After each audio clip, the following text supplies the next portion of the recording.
Hi, everybody. How are you doing? This is TheoSophia. What a couple weeks, huh? So I wanted to wish everyone a belated Mother's Day. I meant to get on and talk to everybody. It's just been very busy. So I'm very curious as to what some of you got for Mother's Day. I'll tell you mine. My favorite gift was from my daughter. She gave me a apartment clothes washer.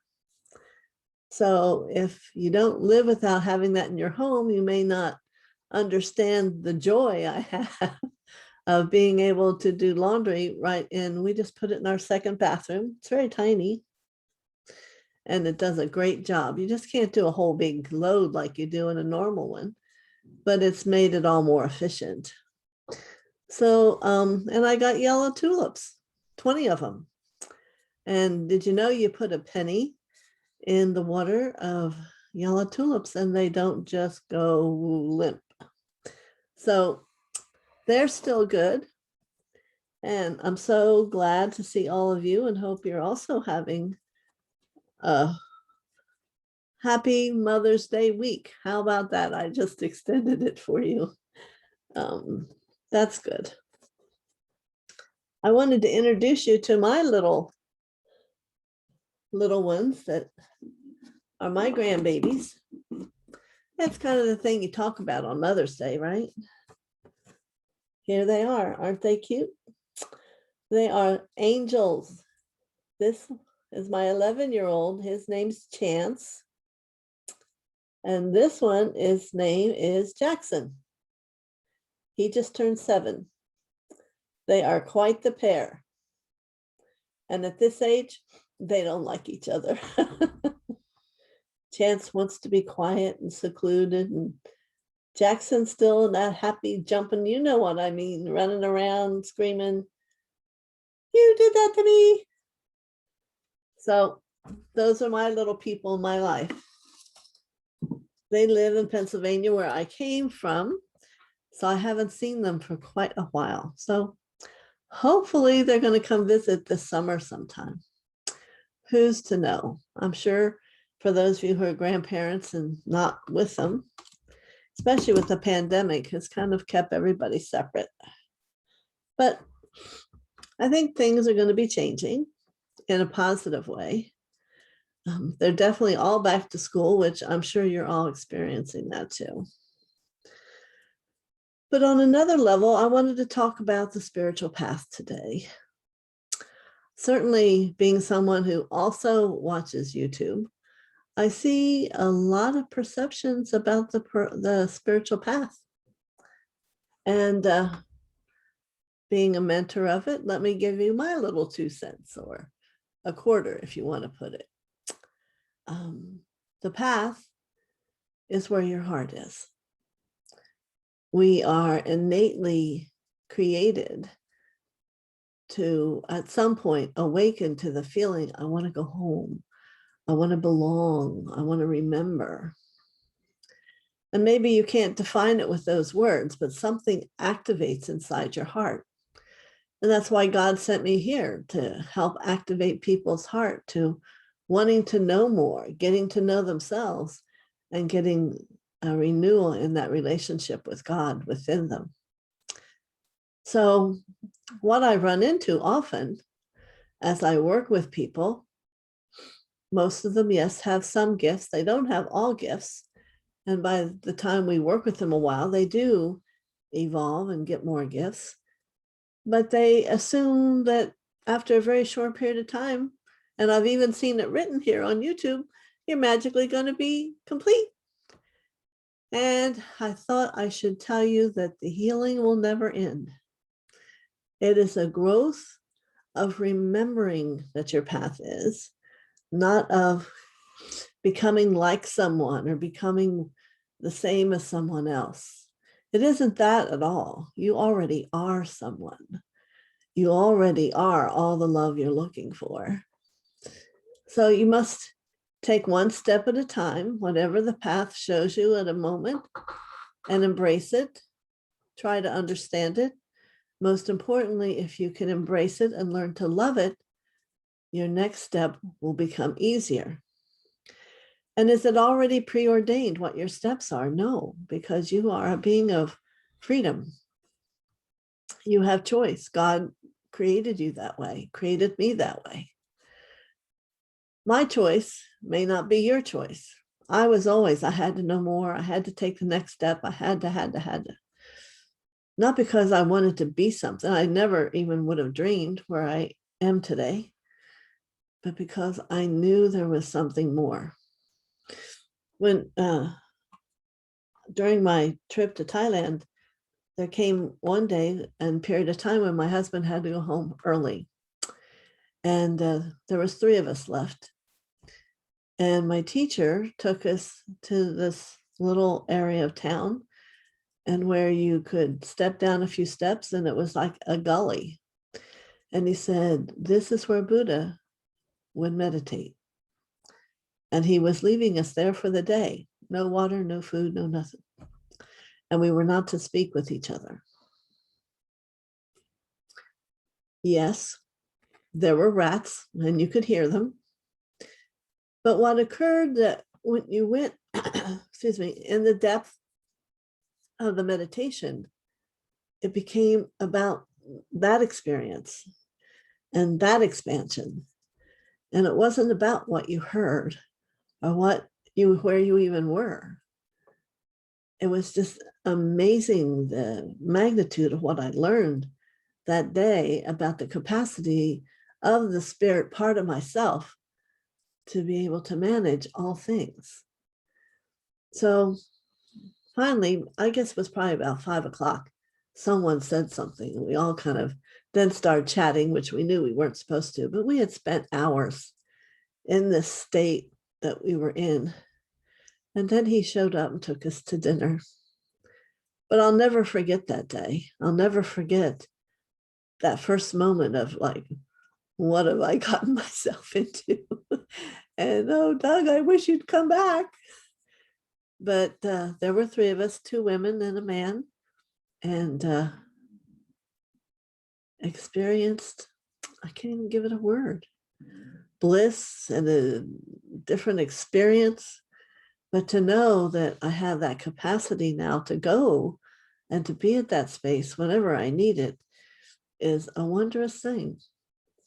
So who knew that was on my path? Few things changed, and it possibly would never have happened. And I can remember that trip when I went to go home and I was on my own. And when you fly home from Thailand on your own, there's no one that looks like you usually on the plane. So my teacher, he knew I was a little bit clingy, and he said, "TheoSophia, don't worry. You're all light. You will only be seen as light." And I think I got on the plane and slept the entire way. Did my exchange in Seoul where I needed to. But it was the most peaceful trip home after having all those profound experiences and all the blessings. So, however your journey has taken you, there is a perfection in it, and situations occur to have you awaken to learn to love that experience versus holding it as painful. Queens. And sorry, I didn't know I had this on. Like I said, busy around here.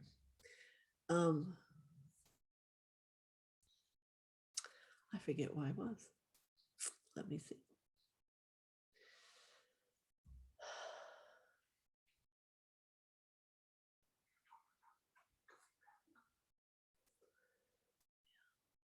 So I made it home, and I still remember those things today.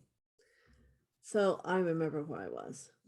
So on your path, if things that aren't wonderful are happening, it's about you being able to not have the same reaction about them that you've had maybe a gazillion times before, and even in other lives.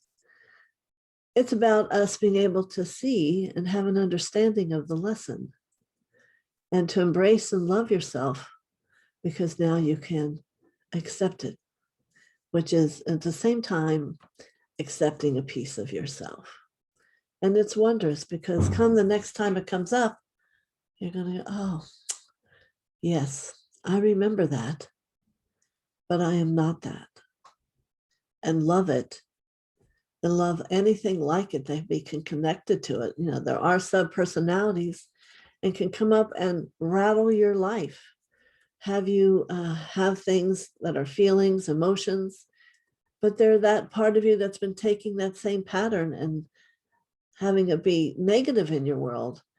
And at the point when you can love that and send love to them, they become light within you. And that's truly how light occurs and light quotient increases, and how your chakras become more radiant, because the patterns that are within them are seen and loved.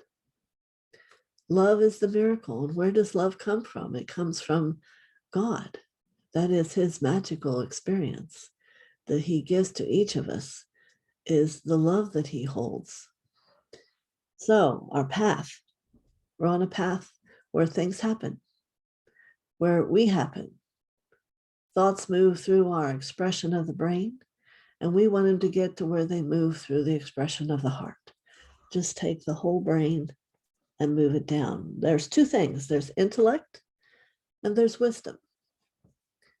And you must ask yourself, which do you want to choose to live from? This world, there's no denying, is very caught up about intellect and how educated you are and what you know.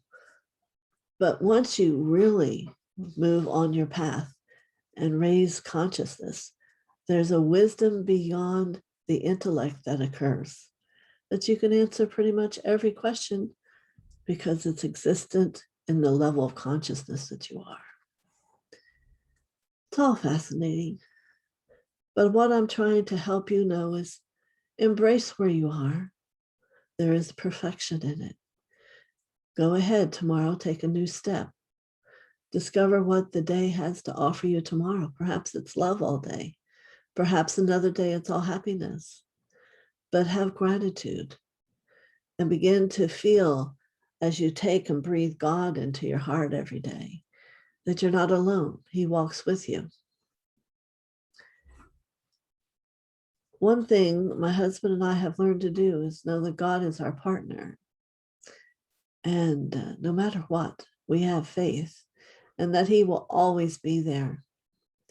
And I'm not talking about this to be religious or any of that. This is your spirit. This is how you become illumined, enlightened, and eventually in your ascension, is through love and appreciation of every little moment. It's like a crumb that's been dropped, and you must pick it up, you must observe it, and give it more love to experience the joy of what you missed. Because before you were frightened or traumatized or whatever it is. And now when you can look with God's eyes along with yours, you're going to see it differently, I assure you. So healing is a miraculous thing. It's looking at a dysfunctional thought and embracing the dysfunction, which allows it to be true and healed. So if we all sit and think for a moment how many dysfunctional thoughts we have within us, overwhelm may come. And yet I would encourage you to be excited, because a huge change is on your horizon. Well, you might say, TheoSophia, people hurt me. And I would say to you, then how are you hurting yourself? What are they mirroring to you? Yes, it's true. Things are a mirror. We radiate out into the world. Help me, help me. I need to learn this. Come over here. And then we wonder so much why things come to us. When you start to get calm and know love, and begin to radiate love out into the world, you can only be one of two things. You can radiate love, or you can be the one who picks everything up and brings it home. Which are you? Well, if you want to pick everything up and bring it home, then your work may be doubling. But if you radiate the love you found out into the world, that's what all these beings here are for. I honor them because they learned how to radiate love.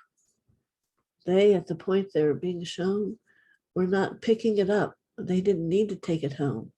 They were full with recognizing the truth of who they were. And I asked for that to support me in my understanding. I need not what another has. I need discover me and what I hold. And we are one. We are all one. And it's the difference is none between us. Only where we choose to believe. Only where our faith lies. So, conversations more will continue. I do want to sing to you a little bit today to the mothers, all of whom are many, and to the joy you have the opportunity to radiate to your children. For always, the children are God's children, and you've been asked to be the guardians to them and help them grow and learn their lessons, and hopefully not learn to be afraid, but to learn to be centered and honest and truthful and be free to express as you have these qualities within yourself. So motherhood is a wonderful thing. I've been blessed by it twice in my life. And there aren't words to express it. I understand. It is interesting how even childbirth demonstrates itself by what a person yet needs to work out in that expression and maybe what they don't. So it's always looking for a lesson that's on your path of your journey, and you haven't embraced it. You haven't thought about it. You haven't taken it deep in within of you and discovering, and then you change. The path is about changing. There's no way you can't. It's a definite. If you want to work on who you are, then you will change. To whom? Who you really are. The remembered soul. So in keeping that thought, I want a song from the Hathors that's going to help all of you have a remembrance. It may be a glimpse, it may be in 2 days, but maybe you'll begin to remember how it once felt to be loved so deeply by you that there was not a need outside of you for love from anyone. Blessings.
Many blessings to all of you.